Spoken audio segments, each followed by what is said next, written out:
वसुदेवसुतं देवं कंसचाणूरमर्दनं देवकी परमानन्दं कृष्णं वन्दे जगद्गुरुं श्रीकृष्णं वन्दे ಜಗದ್ಗುರುಂ. ಅರ್ಥದ ಪಯಣದಲ್ಲಿದ್ದೀವಿ. ಅರ್ಥದ ಪಯಣದಲ್ಲಿ 19 ಶ್ಲೋಕಗಳ ಅರ್ಥಗಳನ್ನ ತಿಳ್ಕೊಂಡು ಇವತ್ತು 20ನೇ ಶ್ಲೋಕದ ಅರ್ಥಗಳನ್ನ ತಿಳ್ಕೊಳ್ತಾ ಹೋಗೋಣ. 20ನೇ ಶ್ಲೋಕ ಈ ರೀತಿ ಬರ್ತಾ ಹೋಗುತ್ತೆ. ಮಹೇಶ್ವಾಸೋ ಮಹೀಭರ್ತ ಶ್ರೀನಿವಾಸ ಸತಾಂಗತಿಃ ಅನಿರುದ್ಧ ಸುರಾನಂದೋ ಗೋವಿಂದೋ ಗೋವಿದಾಂಪತಿಃ. ಈ ಶ್ಲೋಕದಲ್ಲಿ 8 ನಾಮಗಳು ಬರ್ತಾ ಹೋಗುತ್ತೆ. ಆ 8 ನಾಮದಲ್ಲಿ ಮೊದಲನೆಯ ನಾಮ ಮಹೇಶ್ವಾಸಃ.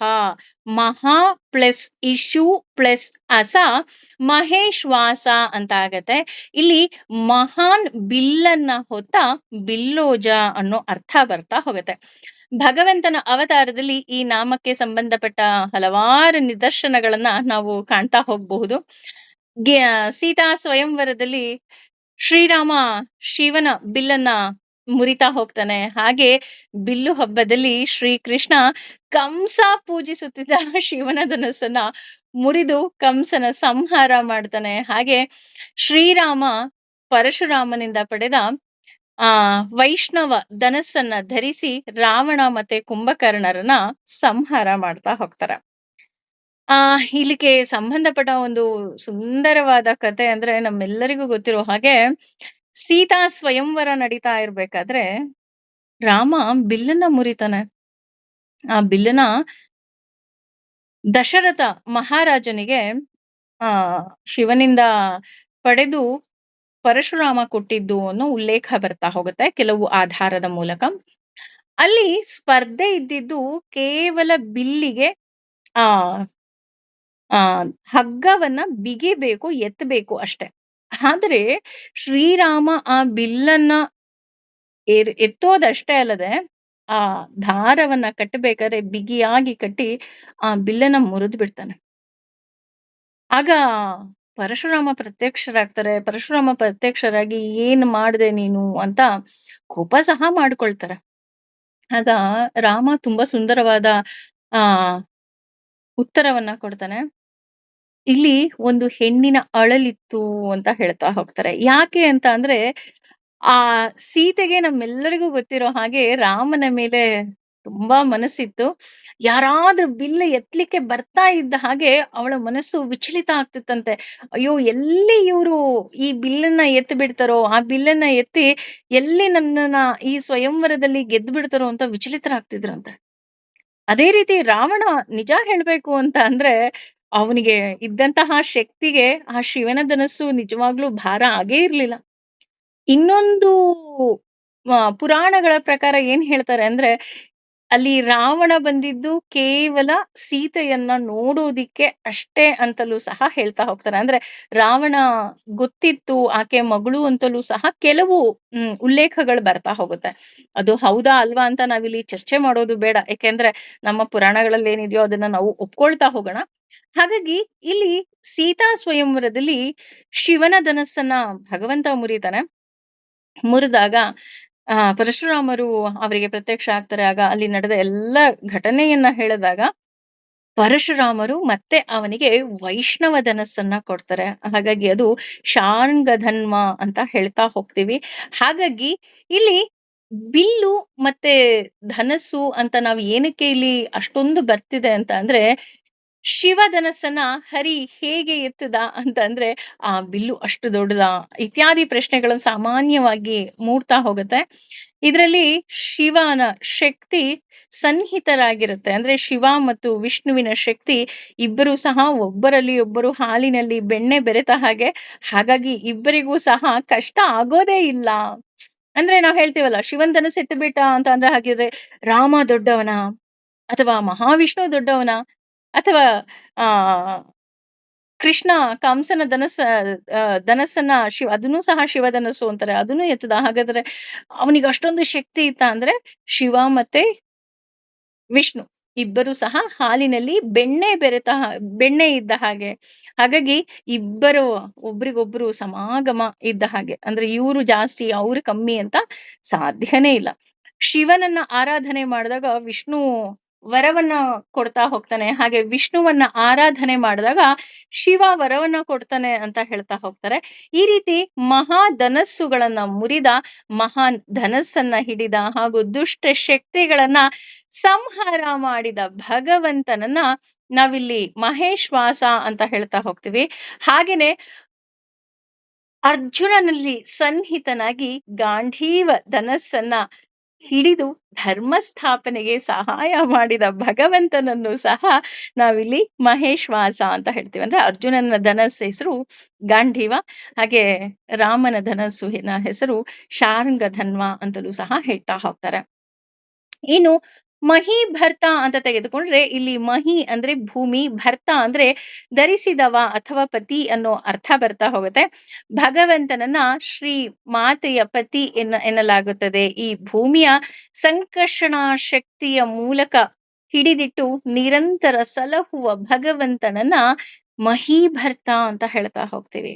ಅಂದ್ರೆ ಆಕೆಯನ್ನ ಸದಾ ಆತ ರಕ್ಷಣೆ ಮಾಡ್ತಾನೆ ಅನ್ನೋದಕ್ಕೆ ಸಾಕಷ್ಟು ಉದಾಹರಣೆಗಳು ಬರ್ತಾ ಹೋಗುತ್ತೆ. ವರಾಹಾವತಾರ ಬರ್ತಾ ಹೋಗುತ್ತೆ ಅಲ್ವಾ? ಹಾಗಾಗಿ ಆಕೆಯನ್ನ ಸದಾ ರಕ್ಷಿಸ್ತಾ ಹೋಗ್ತಾನೆ ಹಾಗೂ ಆಕೆಯನ್ನ ಧರಿಸಿರ್ತಾನೆ ಭಗವಂತ. ಇನ್ನು ಶ್ರೀನಿವಾಸ ಅಂತ ತೆಗೆದುಕೊಂಡ್ರೆ ಇಲ್ಲಿ ಶ್ರೀ ಅಂದ್ರೆ ಸಂಪತ್ತು, ಮಾತೆ ಲಕ್ಷ್ಮಿ ಕೂಡ ಸಂಪತ್ತಿನ ಅಧಿದೇವತೆ, ವೇದ ವಿದ್ಯೆಗಳು ಇತ್ಯಾದಿ ಅರ್ಥಗಳು ಬರ್ತಾ ಹೋಗತ್ತೆ. ಭಗವಂತ ಮಾತೆ ಲಕ್ಷ್ಮಿಯನ್ನ ನಿರಂತರ ತನ್ನ ಹೃದಯದಲ್ಲಿ ಧರಿಸಿರ್ತಾನೆ ಹಾಗೂ ಎಲ್ಲ ಸಂಪತ್ತುಗಳ ಮೂಲವಾದ ವೇದ ವಿದ್ಯೆಗಳ ನೆಲೆಯಾದ ಭಗವಂತನನ್ನ ನಾವಿಲ್ಲಿ ಶ್ರೀನಿವಾಸ ಅಂತ ನಾವಿಲ್ಲಿ ಕರಿತಾ ಹೋಗ್ತೀವಿ. ಇನ್ನು ಸಾತ್ವತಾಂಪತಿಹಿ ಅಂತ ಮುಂದಿನ ನಾಮವನ್ನ ತೆಗೆದುಕೊಂಡ್ರೆ ಸಾತ್ವಿಕರಿಗೆ, ಸಜ್ಜನರಿಗೆ ಸದಾ ಆಶ್ರಯದಾತನಾದ ಭಗವಂತ ಸಾತ್ವತಾಂಪತಿಹಿ. ಭಗವಂತ ಎಲ್ಲರಿಗೂ ಆಶ್ರಯದಾತನಾಗಿದ್ದಾನೆ. ಆದರೆ ಆಶ್ರಯದ ಅರಿವು ಇರುವುದು ಕೇವಲ ಸಜ್ಜನರಿಗೆ ಮಾತ್ರ ಅಲ್ವಾ? ಯಾರೋ ಭಗವಂತನನ್ನ ನಂಬೋದಿಲ್ಲ, ದೇವ್ರನ್ನ ನಂಬೋದಿಲ್ಲ ಅಂದ್ರೆ ನಾವ್ ಅಲ್ಲೇ ತಿಳ್ಕೊಬೇಕು, ಅಯ್ಯೋ ಇವ್ರು ಸಜ್ಜನರಲ್ಲ, ಬಿಟ್ಬಿಡಿ. ಅದಕ್ಕೆ ನಮ್ಮ ಕಡೆ ಹೇಳುದು ಸಜ್ಜನರ ಸಂಘವಿದು ಹೆಜ್ಜೇನು ಸವಿದ ಹಾಗೆ. ಯಾಕೆ ಅಂದ್ರೆ ಸಜ್ಜನರ ಜೊತೆ ಇದ್ರೆ, ಸಜ್ಜನರು ಮಾತಾಡಿದ್ರು ಅಂದ್ರೆ ಅದು ಜೇನನ್ನ ಸವಿದ ಹಾಗೆ. ಅಷ್ಟು ದೇ ಆರ್ ವೆರಿ ಸ್ವೀಟ್. ಯಾಕೆ ಅಂದ್ರೆ ಭಗವಂತ ತುಂಬಾ ಸ್ವೀಟ್ ಅಲ್ವಾ? ಹಾಗಾಗಿ ಹೀ ಸೋ ಸ್ವೀಟ್. ಹಾಗಾಗಿ ಅವನ ಭಕ್ತರು ಸಿಹಿಯಾಗಿರ್ತಾರೆ ಅಷ್ಟೆ. ನೋಡಿ, ಅಲ್ಲಿ ಭಕ್ತರು ಸಿಹಿಯಾಗಿರೋದಕ್ಕೂ ಭಗವಂತನೇ ಕಾರಣ.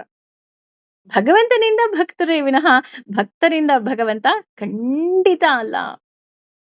ಭಗವಂತನಿಂದ ನಾವು, ನಮ್ಮಿಂದ ಭಗವಂತನಿಗೆ ಏನೂ ಆಗ್ಬೇಕಾಗಿಲ್ಲ ಕಣ್ರಿ. ಆದ್ರೆ ನಮಗೆ ಭಗವಂತನಿಂದ ಆಗ್ಬೇಕಾಗಿರೋದು ಸಾಕಷ್ಟು ಇದೆ. ನಾವು ಉಸಿರಾಡೋ ಒಂದೊಂದು ಗಾಳಿಗೂ ಸಹ ನಾವು ಅವನಿಗೆ ಋಣವಾಗಿರಬೇಕು. ಅಯ್ಯೋ ಭಗವಂತ, ನೀನ್ ನನಗೆ ಇವತ್ತು ಉಸಿರು ಕೊಟ್ಟಿದ್ಯಲ್ಲ, ಇದಕ್ಕಿಂತ ಬೇರೆ ಏನ್ ಬೇಕು ಅಲ್ವಾ?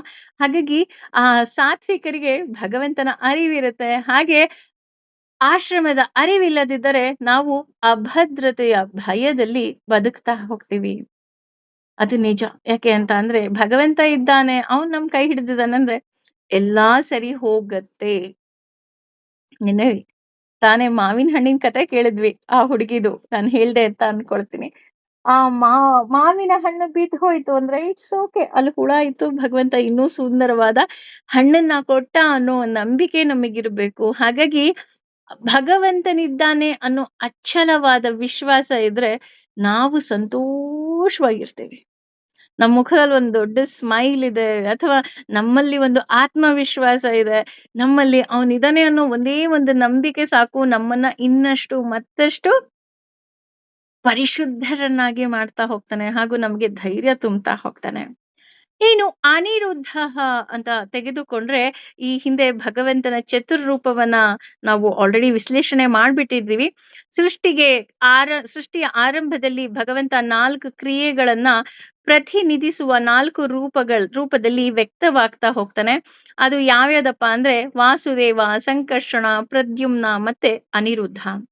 ವಾಸುದೇವ ಮೋಕ್ಷಪ್ರದ ರೂಪ, ಸಂಕರ್ಷಣ ಸಂಹಾರಕ ರೂಪ, ಪ್ರದ್ಯುಮ್ನ ಸೃಷ್ಟಿಯ ರೂಪ ಹಾಗೂ ಅನಿರುದ್ಧ ಸ್ಥಿತಿಯ ರೂಪ ಅಂತ ಹೇಳ್ತಾ ಹೋಗ್ತಾರೆ. ಜಗತ್ತಿನ ಸ್ಥಿತಿ ಅಥವಾ ಸಂರಕ್ಷಣೆಗೆ ಭಗವಂತ ತಾಳಿದ ರೂಪವನ್ನ ಅನಿರುದ್ಧ ರೂಪ ಅಂತ ಹೇಳ್ತೀವಿ. ಹಾಗಾಗಿ ಭಗವಂತ ಇದು ನಮ್ಮ ಬಾಹ್ಯ ಪ್ರಜ್ಞೆಯ ತಡೆ ಇಲ್ಲದೆ ಬಾಹ್ಯ ಪ್ರಜ್ಞೆಯ ಅನುಭವಿಸುವ ಭಗವಂತನ ರೂಪ ಅಂತ ಹೇಳ್ತಾ ಹೋಗ್ತಾರೆ. ಹಾಗಾಗಿ ಹಿಂದೆ ನಮ್ಮ ದೇಹದಲ್ಲಿರುವ ಪಂಚ ಪ್ರಾಣಗಳಿಗೆ ಚಾಲನೆಗೆ ಕಾರಣ ಶಕ್ತಿಯಾದ ಭಗವಂತ ಅನಿರುದ್ಧ. ನಮ್ಮ ದೇಹದಲ್ಲಿ ಇವತ್ತು ಚಲನೆ ಇದೆ, ಪಂಚಭೂತಗಳಲ್ಲಿ ಅಥವಾ ಪಂಚ ಪ್ರಾಣಗಳಲ್ಲಿ ಚಲನೆ ಇದೆ ಅಂದ್ರೆ ಅದು ಕೇವಲ ಭಗವಂತನ ಅನಿರುದ್ಧ ರೂಪದಿಂದ ಮಾತ್ರ ಸಾಧ್ಯ ಆಗ್ತಾ ಹೋಗತ್ತೆ. ಇನ್ನು ಸುರಾನಂದ ಅಂದ್ರೆ, ಸುರರು ಅಂದ್ರೆ ದೇವತೆಗಳ ಒಳಗಿದ್ದು ಅವರಿಗೆ ನಿರಂತರ ದುಃಖದ ಸ್ಪರ್ಶವಿಲ್ಲದ ಆನಂದವನ್ನ ಕೊಡುವವ. ಇಲ್ಲಿ ನಿರಂತರ ದುಃಖದ ಸ್ಪರ್ಶ ಇಲ್ಲ ಅಂತ ಅಂದ್ರೆ, ಯಾವಾಗ್ಲೂ ಆನಂದ ಕೊಡೋನು ಅಂದ್ರೆ ಅವ್ರಿಗೇನೇ ಕಷ್ಟ ಬಂದ್ರು ಭಗವಂತ ಇರ್ತಾನ ಅಂತ ನೋಡೋದಾದ್ರೆ ಹೌದು, ಅವ್ರಿಗೇನೇ ಕಷ್ಟ ಬಂದ್ರು ಭಗವಂತ ಇರ್ತಾನೆ. ಅಟ್ ದ ಸೇಮ್ ಟೈಮ್ ಇಲ್ಲಿ ದೇವತೆಗಳಿಗೆ ದುಃಖದ ಸ್ಪರ್ಶ ಯಾಕೆ ಇಲ್ಲ ಅಂದ್ರೆ, ದೇವತೆಗಳ ಹೃದಯದಲ್ಲಿ ಭಗವಂತ ಅಷ್ಟು ಅಚ್ಚುಕಟ್ಟಾಗಿ ಕುಳಿತು ಬಿಟ್ಟಿರ್ತಾನೆ. ಅಂದ್ರೆ ಭಗವಂತ ಇದ್ದಾನೆ. ನಾವು ಎಷ್ಟೋ ಕೆಲವು ದೇವರ ಸೀರಿಯಲ್ಗಳು ನೋಡಿದಾಗ ಅಥವಾ ದೇವರ ಫಿಲಂಗಳು ನೋಡಿದಾಗ ಅಥವಾ ಆ ಕತೆಗಳನ್ನ ಓದಿದಾಗ ನಮಗೆ ಗೊತ್ತಾಗತ್ತಲ್ವ, ಯಾರೋ ರಾಕ್ಷಸರು ಕಷ್ಟ ಕೊಟ್ರು ಅಂದ ತಕ್ಷಣ ಎಲ್ಲ ದೇವತೆಗಳ ಸಮೂಹ ಭಗವಂತನ ಮುಂದೆ ನಿಂತ್ಕೊಳ್ಳುತ್ತೆ. ಯಾಕೆಂದ್ರೆ ಅವ್ರಿಗೆ ಗೊತ್ತಿರುತ್ತೆ ಭಗವಂತ ನಮ್ಮನ್ನು ಕಾಪಾಡ್ತಾನೆ. ಏನೋ ಒಂದು ಸಮಸ್ಯೆ ಬಂತ, ಎಸ್ ಭಗವಂತ ಇದ್ದಾನೆ, ನಮ್ಮ ಕೈ ಹಿಡಿದು ಕಾಪಾಡ್ತಾನೆ ಅಂತ ಆ ನಂಬಿಕೆ ನಮ್ಮಲ್ಲೂ ಇರಬೇಕು. ಅವರಿಗೆ ಈ ನಂಬಿಕೆ ಹೇಗೆ ಬರುತ್ತೆ? ಯಾಕೆ ಅವರಿಗೆ ದುಃಖದ ಸ್ಪರ್ಶ ಇಲ್ಲ ಅಂದ್ರೆ, ಅವರಿಗೆ ಭಗವಂತ ಇದ್ದಾನೆ ಅನ್ನುವಂತಹ ಜ್ಞಾನ ಅಪಾರವಾಗಿದೆ. ಹಾಗಾಗಿ ಇಲ್ಲಿ ಭಗವಂತ ದುಃಖದ ಸ್ಪರ್ಶವಿಲ್ಲದೆ ಆನಂದವನ್ನ ಕೊಡುವವ ಹಾಗೂ ಮುಕ್ತರಿಗೆ ಮುಕ್ತಿ ಯೋಗ್ಯರಾದವರಿಗೆ ಆನಂದವನ್ನ ಕೊಡುವ ಭಗವಂತ ಸುರಾನಂದ. ಯಾಕೆಂದ್ರೆ ಮುಕ್ತಿಗೆ ಹೋಗ್ತಾ ಇದ್ದೀವಿ ಅಂದಾಗ ನಮ್ಮಲ್ಲಿ ಯಾವುದೇ ರೀತಿಯಾದಂತಹ ಗಿಲ್ಟ್ ಇರೋದಿಲ್ಲ ಅಥವಾ ಯಾವುದೇ ರೀತಿಯಾದಂತಹ ನೋವಿರೋದಿಲ್ಲ. ಎಸ್ ಭಗವಂತನನ್ನು ನೋಡಿದ್ರೆ ಸಾಕು, ಭಗವಂತನೇ ನಮ್ಮ ಆನಂದ ಅಂತ ನಮಗೆ ಗೊತ್ತಿರತ್ತೆ. ಹಾಗಾಗಿ ಭಗವಂತ ಸುರಾನಂದ. ಇನ್ನು ಗೋವಿಂದ ಅಂತ ಅಂದ ತಕ್ಷಣ ನಮ್ಮ ಕಣ್ಣಿಗೆ ಶ್ರೀನಿವಾಸ ನೆನಪಾಗ್ತಾನಲ್ವಾ. ಗೋವಿಂದ ಗೋವಿಂದ ಅಂತ ಎಷ್ಟು ಜೋರಾಗಿ ಕೂಗ್ತೀವಿ. ಆ ನಗುವೆ ಆ ರೀತಿ ಕೂಗ್ಬೇಕಾದ್ರೆ ನಮ್ಗೆ ಅರಿವಿಲ್ಲದೆ ನಮ್ಮ ಮುಖದಲ್ಲಿ ಒಂದು ಸುಂದರವಾದ ನಗು ಬರುತ್ತೆ. ಕೃಷ್ಣ ಅಂದಾಗ, ಗೋವಿಂದ ಅಂದಾಗ, ಶ್ರೀಹರಿ ಅಂದಾಗ ನಮ್ಗಲ್ಲಿ ದುಃಖದ ಸ್ಪರ್ಶ ಇರೋದಿಲ್ಲ. ಸಾಮಾನ್ಯವಾಗಿ ನಾವು ಸುಪ್ರಭಾತ ಅಥವಾ ಬೆಳಗ್ಗೆ ಎದ್ದ ತಕ್ಷಣ ಕೇಳುವಂತಹ ಹಾಡು ಅಥವಾ ಹೇಳುವಂತಹ ಒಂದು ಸ್ತೋತ್ರ ಅಂತ ಅಂದ್ರೆ, ಉತ್ತಿಷ್ಟ ಉತ್ತಿಷ್ಟ ಗೋವಿಂದ ಉತ್ತಿಷ್ಟ ಗರುಡ ಧ್ವಜ ಉತ್ತಿಷ್ಟ ಕಮಲಾಕಾಂತ ತ್ರೈಲೋಕ್ಯಂ ಮಂಗಲಂ ಕುರು ಅಲ್ವಾ. ಅದು ಹಾಕಿದ ತಕ್ಷಣ ನಮಗನ್ಸುತ್ತೆ ಎಸ್ ಶ್ರೀನಿವಾಸ ಎದ್ದ ಇವಾಗ, ಅಥವಾ ಭಗವಂತ ಎದ್ದ ಅಲ್ವಾ. ಇದು ಭಗವಂತನನ್ನ ಎಬ್ಬಿಸೋಕೆ ಹಾಡುವಂತಹ ಸ್ತೋತ್ರನ ಅಥವಾ ಹಾಡ ಅಂತ ನೋಡೋದಾದ್ರೆ ಖಂಡಿತ ಭಗವಂತನನ್ನ ಎಬ್ಬಿಸೋದಕ್ಕೆ ಅಲ್ಲವೇ ಅಲ್ಲ. ಮತ್ತೆ ಯಾಕೆ ಸುಪ್ರಭಾತ?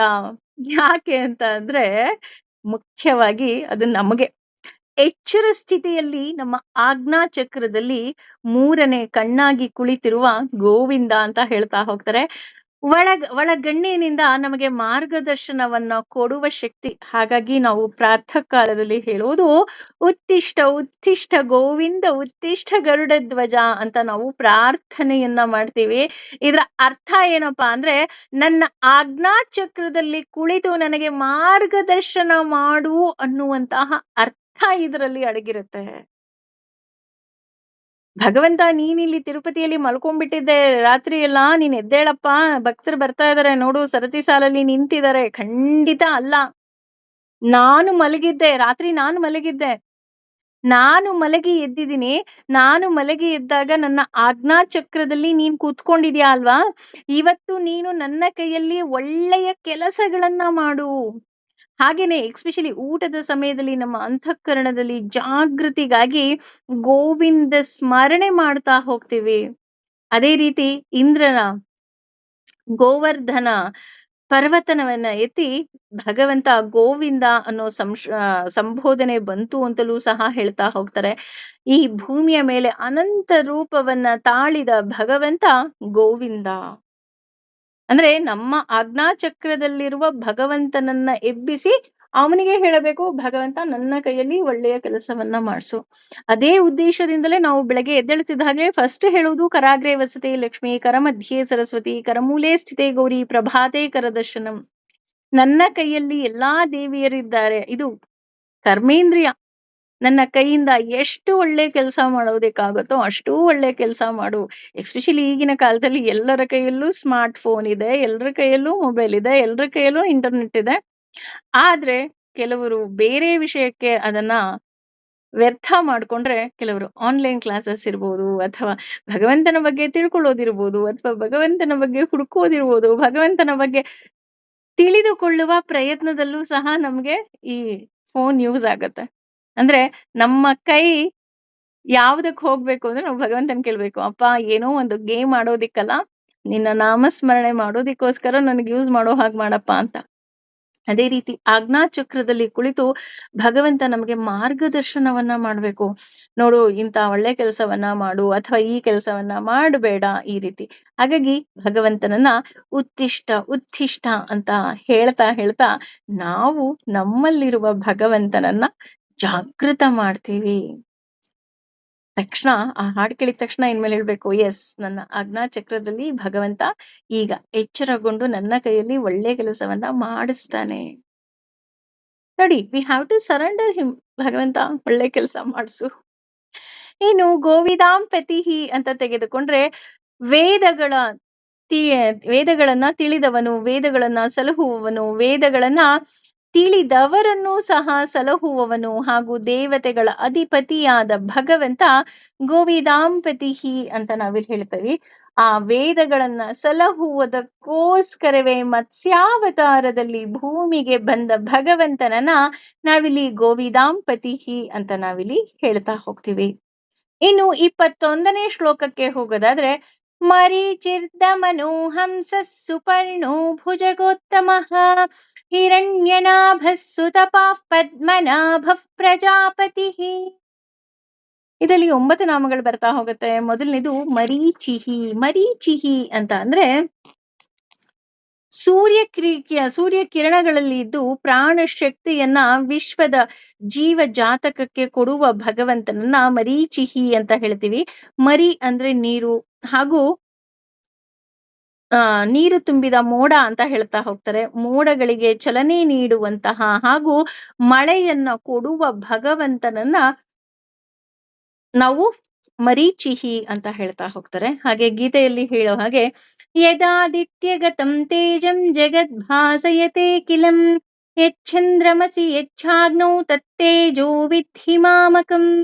ಅಂದ್ರೆ ಸೂರ್ಯನಲ್ಲಿದ್ದು ವಿಶ್ವದಲ್ಲಿ ವ್ಯಾಪಿಸಿರುವ ಎಲ್ಲಾ ಬೆಳಕುಗಳ ಬೆಳಕು ಹಾಗೂ ಸೂರ್ಯನಲ್ಲಿ ಅಗ್ನಿಯಲ್ಲಿ ಕೂಡ ಇದ್ದು ತನ್ನದೇ ಬೆಳಕನ್ನ ತಿಳಿ, ಈ ರೀತಿ ಜೀವರಲ್ಲಿ ತುಂಬಿರುವ ಭಗವಂತ, ಬೆಳಕಿನ ಕುಡಿಯಾದ ಭಗವಂತನನ್ನ ನಾವಿಲ್ಲಿ ಮರೀಚಿಹಿ ಅಂತ ಹೇಳ್ತಾ ಹೋಗ್ತೀವಿ. ನಮ್ಮಲ್ಲಿ ಅವನಿದ್ರೆ ನಮಗೆ ಬೆಳಕು, ಇಲ್ಲ ಅಂದ್ರೆ ಖಂಡಿತವಾಗಿಯೂ ಬೆಳಕಿರೋದಿಕ್ಕೆ ಸಾಧ್ಯವೇ ಇಲ್ಲ.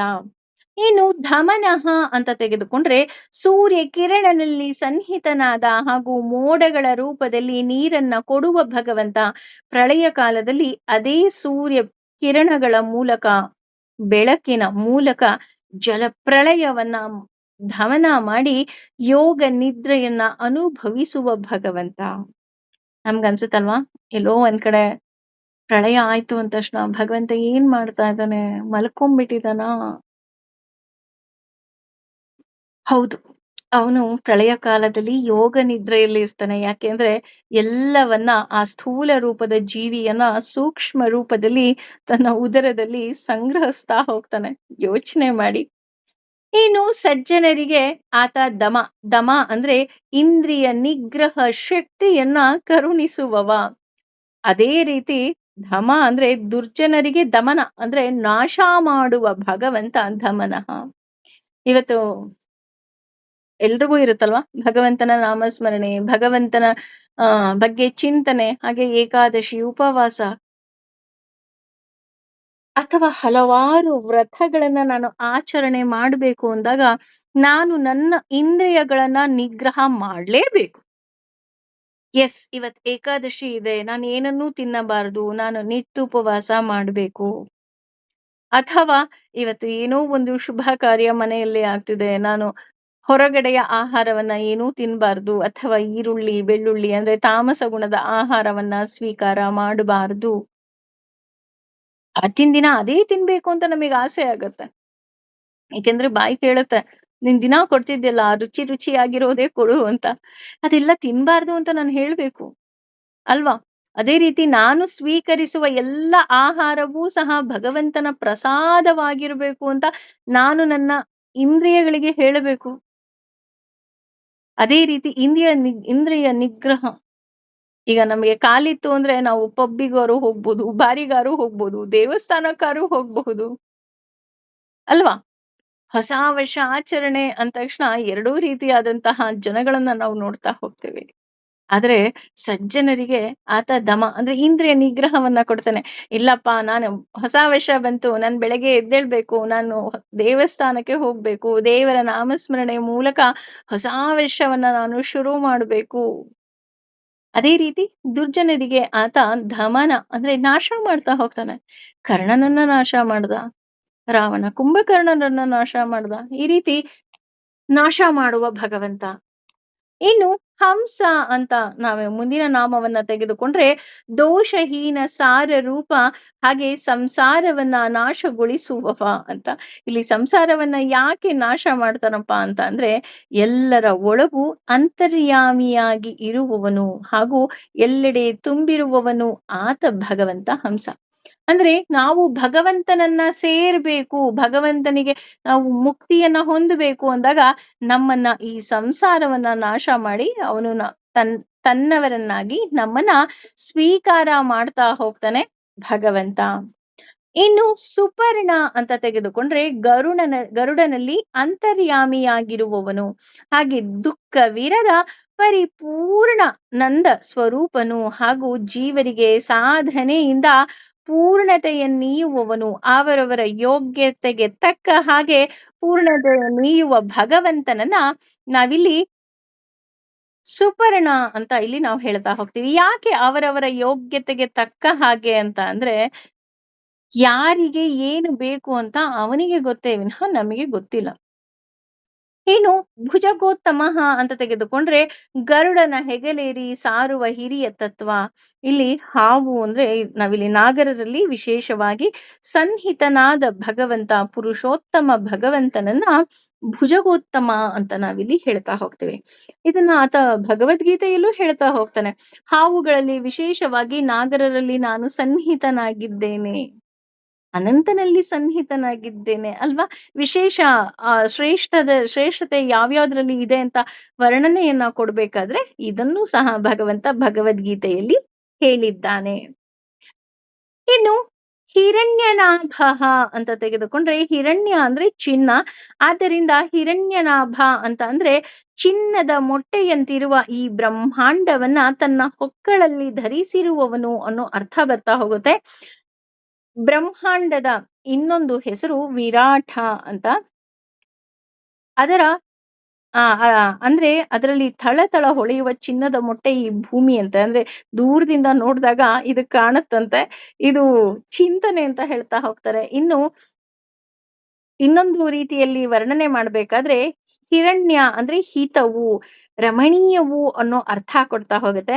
ಭಗವಂತ ಎಲ್ಲರಿಗೂ ಹಿತವು ರಮಣೀಯವು ಆಗಿ ಎಲ್ಲರೊಳಗೆ ಬಿಂದು ಸ್ವರೂಪನಾಗಿ ಆತ ಇದ್ದಾನೆ. ಹಾಗಾಗಿ ಆತ ಹಿರಣ್ಯನಾಭ. ಹೌದು, ನಮಗೆ ಇವತ್ತು ಹಿತ ಇದೆ, ಆನಂದ ಇದೆ, ಸುಖ ಇದೆ, ನೆಮ್ಮದಿ ಇದೆ ಅಂದ್ರೆ ಅದಕ್ಕೆ ಕಾರಣ ಭಗವಂತ.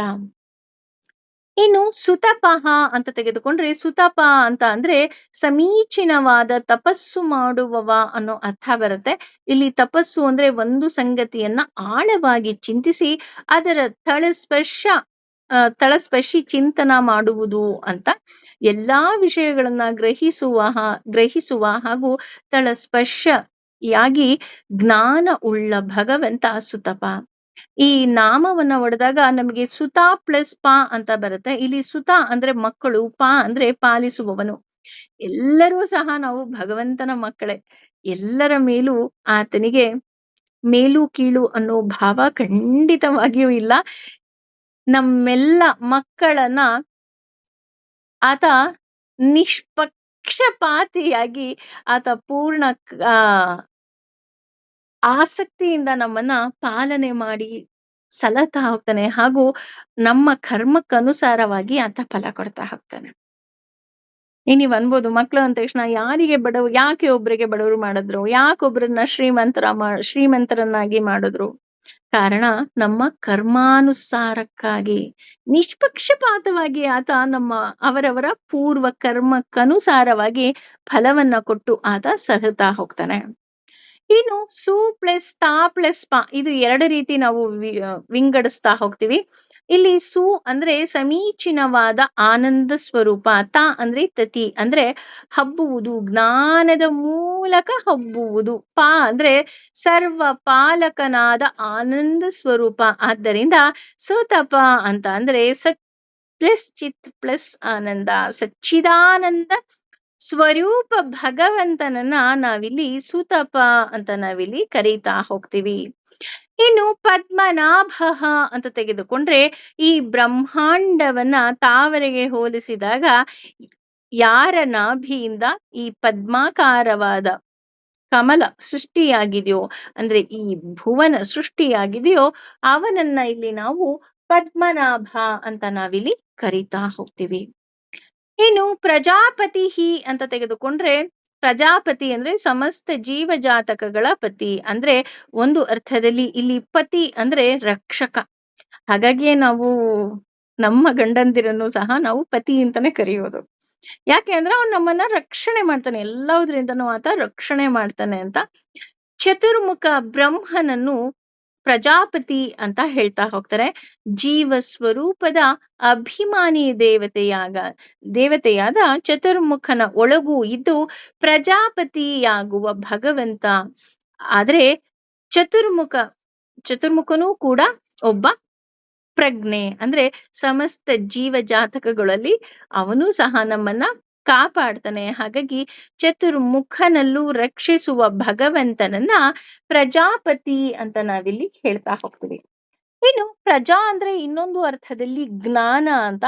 ಭಗವಂತ ಜ್ಞಾನದ ರಕ್ಷಕ. ನಮ್ಮಲ್ಲಿ ಒಂದು ಮಾತಿದೆ, ಏನಂದ್ರೆ ಸಂತಾನವಿಲ್ಲದವರಿಗೆ ವೇದಶಾಸ್ತ್ರ ಮಾಡಬಾರದು ಅನ್ನುವ ಅಪನಂಬಿಕೆ ಇದೆ. ಶಾಸ್ತ್ರದಲ್ಲಿ ಈ ಬಗ್ಗೆ ಉಲ್ಲೇಖ ಇರುವುದು ನಿಜ ಅಂತ ಕೆಲವರು ಹೇಳ್ತಾ ಹೋಗ್ತಾರೆ. ಇಲ್ಲಿ ಮಕ್ಕಳು ಅಂದ್ರೆ ಶಿಷ್ಯವರ್ಗ ಅನ್ನೋದು ನಾವು ಮರ್ತೇ ಬಿಡ್ತೀವಿ. ಯಾರು ತಾನು ಕಲಿತಿದ್ದನ್ನ ಇನ್ನೊಬ್ಬರಿಗೆ ಹೇಳೋದಿಲ್ವೋ ಅಂತಹವರಿಗೆ ಜ್ಞಾನದ ರಕ್ಷಣೆ ಆಗದು. ಇವತ್ತು ನಾವೇನೋ ಕಲ್ತ್ಕೊಂಡಿದೀವಿ, ಆ 4 ಜ್ಞಾನವನ್ನ ನಾವು ಒಬ್ರಿಗೆ ಹಂಚದೆ ನನಗ್ ನಾನೇ ಇಟ್ಕೊಂಡು ನನ್ನನ್ನು ನಾನೇ ಪ್ರಿಸರ್ವ್ ಮಾಡ್ತಾ ಇದ್ದೀನಿ ಅಂತ ಅಂದ್ರೆ ನಮಗೆ ಉದ್ಧಾರ ಆಗೋದಿಕ್ಕೆ ಯಾವುದೇ ರೀತಿಯಾದಂತಹ ಅವಕಾಶ ಇಲ್ಲ. ಆದ್ದರಿಂದ ವೇದಶಾಸ್ತ್ರ ಪಾಠ ಮಾಡಬಾರದು ಅನ್ನೋದು ಸಮಾಜದ ಮೂಲಾರ್ಥ. ಅದನ್ನ ನಾವು ತಪ್ಪಾಗಿ ತಿಳಿದುಕೊಂಡ್ಬಿಟ್ಟಿದ್ದೀವಿ. ನಮಗೆ ಸಂತಾನವಿಲ್ಲದಾಕ್ಷಣ ಸದ್ಗತಿ ದೊರಕೋದಿಲ್ಲ. ಸದ್ಗತಿ ಮಾಡುವ ನಾವು ಮಾಡುವ ಕರ್ಮದ ಮೇಲೆ ನಿರ್ಧಾರವಾಗಿರುತ್ತೆ. ಯಾಕೆ ಅಂತ ಅಂದ್ರೆ, ನಾವು ಯಾವ ರೀತಿ ಕರ್ಮ ಮಾಡ್ತೀವೋ ಆ ರೀತಿ ನಮ್ಗೆ ಸದ್ಗತಿ ದೊರೆಯುತ್ತೆ. ಇದಕ್ಕೆ ಬೆಸ್ಟ್ ಎಕ್ಸಾಂಪಲ್ ಹೇಳ್ಬೇಕು ಅಂತ ಅಂದ್ರೆ, ನಮ್ಮೆಲ್ಲರಿಗೂ ಗೊತ್ತಿರೋ ಹಾಗೆ ದಶರಥ ಮಹಾರಾಜ ಏನ್ ಮಾಡ್ದ ಅಂತ ಅಂದ್ರೆ, ದೇವರನ್ನೇ ಭಗವಂತನ ಮಗನ ರೂಪದಲ್ಲಿ ಪಡಿತಾನೆ. ಆದರೆ ಅವನಿಗೆ ಸದ್ಗತಿ ದೊರಕೋದಿಲ್ಲ. ಅವನ ಅಂತ್ಯಕಾಲದಲ್ಲಿ ಭಗವಂತ ಇರೋದೇ ಇಲ್ಲ ಅವನ ಬಳಿ, ಅಲ್ವಾ? ಆದ್ರೆ ಅಂದ್ರೆ ನಾವು ಮಾಡುವಂತಹ ಕರ್ಮದಿಂದ ನಮಗೆ ಸದ್ಗತಿ ದೊರಕ್ತಾ ಹೋಗುತ್ತೆ. ಯಾಕೆ ಅಂತಂದ್ರೆ ನಾನಾಗ್ಲೇ ಹೇಳಿದ್ನಲ್ಲ, ರಾ ಪುತ್ರ ಕಾಮೇಷ್ಟಿ ಯಾಗವನ್ನ ಮಾಡಿ ದಶರಥ ಮಹಾರಾಜ ಭಗವಂತನನ್ನೇ ಮಗನಾಗಿ ಪಡೆದ್ರೂ ಸಹ ಅವನ ಕೊನೆಗಾಲದಲ್ಲಿ ಆತ ಇರ್ಲಿಲ್ಲ. ಅದೇ ಶಬರಿ ತನ್ನ ಕರ್ಮದಿಂದ ಭಗವಂತನನ್ನ ಪಡೆದ್ಲು ಅಂತ ಹೇಳ್ತಾ ಹೋಗ್ತಾರೆ. ಅಂದ್ರೆ ಶಬರಿಯ ಅಂತ್ಯಕ್ರಿಯೆಯನ್ನ ಭಗವಂತನೇ ಮಾಡ್ದ ಅಂತ ಹೇಳ್ತಾ ಹೋಗ್ತಾರೆ. ಹಾಗಾಗಿ ಇಲ್ಲಿ ಪುರಾಣದಲ್ಲಿ ಏನ್ ಹೇಳಿದೆ ಅಂದ್ರೆ ಅಪ್ ಅಪ್ ಸಾರಿ ಅಪುತ್ರಸ್ಯ ಗತಿರ್ನಾಸ್ತಿ ಅಂತ ಅಂದಿದೆ. ಇದನ್ನ ಸಂತಾನವಿಲ್ಲದಿದ್ದರೆ ಮೋಕ್ಷವಿಲ್ಲ ಅಂತ ನಾವು ಅಪಾರ್ಥ ಮಾಡ್ಕೊಂಡಿದೀವಿ.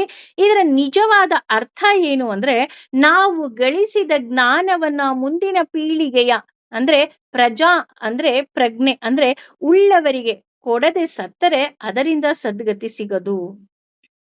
ಭಗವಂತ ಪ್ರಜಾ ಅಂದ್ರೆ ಜ್ಞಾನದ ರಕ್ಷಕ ಹಾಗೂ ಜ್ಞಾನವನ್ನ ದಾನ ಮಾಡುವವರನ್ನ ಆತ ಉದ್ಧಾರ ಮಾಡ್ತಾ ಹೋಗ್ತಾನೆ.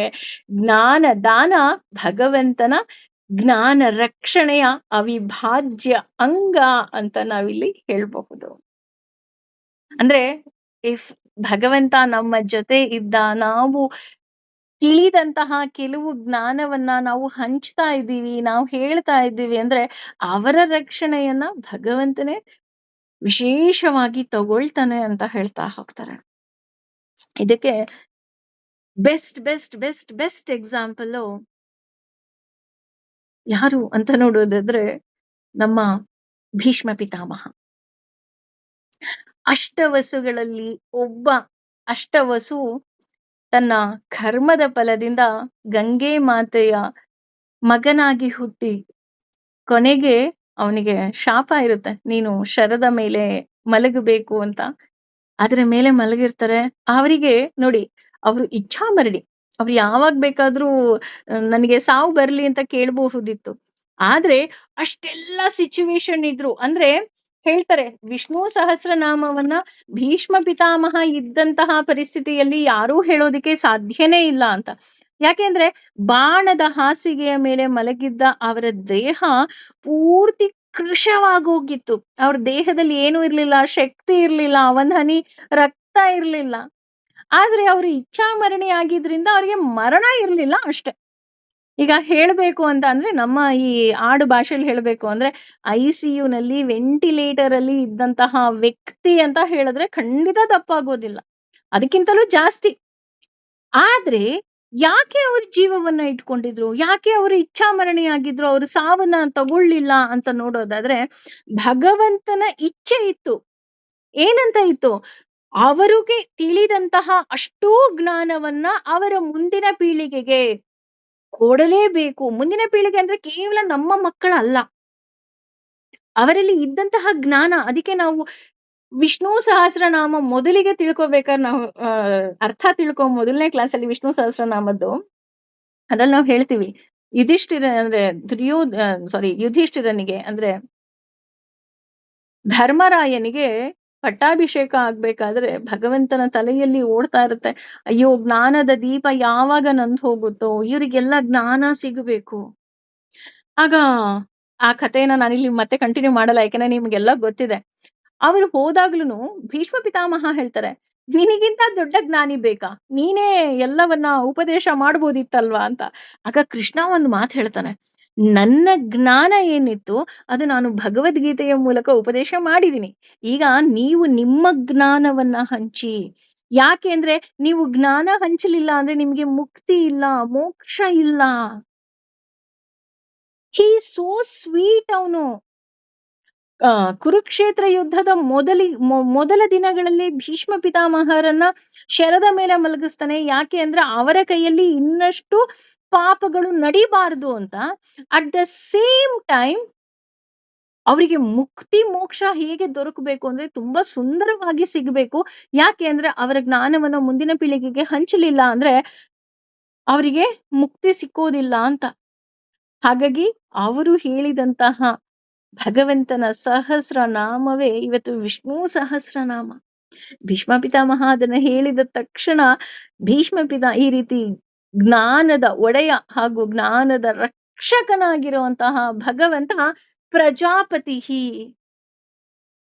ನಮ್ಮಲ್ಲಿ ಇದ್ದಂತಹ ಯಾವುದೇ ರೀತಿಯಾದಂತಹ ಭಗವಂತನ ಬಗ್ಗೆ ತಿಳುವಳಿಕೆ ಏನಿದೆ ಅದನ್ನ ನಾವು 4 ಜನರಿಗೆ ಹಂಚಲೇಬೇಕು. ಹಾಗಂತ ತಪ್ಪು ತಪ್ಪು ಹಂಚಬಾರದು. ಸಾಕಷ್ಟು ಜನರನ್ನ ನೋಡ್ತೀವಿ ಅಲ್ವಾ? ಈ ರೀತಿ ಮಾಡ್ಬಿಡಿ ಭಗವಂತ ಒಲಿದ್ ಬಿಡ್ತಾನೆ, ಆ ರೀತಿ ಮಾಡ್ಬಿಡಿ ಭಗವಂತ ಒಲಿದ್ ಬಿಡ್ತಾನೆ, ಈ ರೀತಿ ಯಜ್ಞಗಳನ್ನ ಮಾಡಿ, ಈ ರೀತಿ ಪೂಜೆ ಮಾಡಿ, ಈ ರೀತಿ ದಾನ ಮಾಡಿ. ಭಗವದ್ಗೀತೆಯನ್ನ ಯಾರು ಸರಿಯಾಗಿ ಅರ್ಥೈಸ್ಕೊಳ್ತಾರೋ ಅವರು ಅವರಿಗೆ ಗೊತ್ತಿರುತ್ತೆ ಭಗವಂತ ಸಿಕ್ಕೋದು ಕೇವಲ ಭಗವಂತನನ್ನ ನಾವು ಪ್ರೀತಿಸೋ ಮೂಲಕನೇ ವಿನಃ ಯಾವುದೋ ಪೂಜೆ ಪುನಸ್ಕಾರ ಹೋಮ ಹವನ ಖಂಡಿತ ಇಲ್ಲ. ಅದರಲ್ಲೂ ತ್ರಿಗುಣ ಆ ಯಾಗ ತ್ರಿಗುಣದಲ್ಲಿ ನಾವು ತಿಳ್ಕೊಂಡ್ಬಿಟ್ಟಿದ್ದೀವಿ. ಗುಣತ್ರಯ ವಿಭಾಗ ಅಂತ ಬರುತ್ತೆ. ಗುಣತ್ರಯ ವಿಭಾಗದಲ್ಲಿ ತಿಳ್ಕೊಂಡ್ಬಿಟ್ಟಿದ್ದೀವಿ.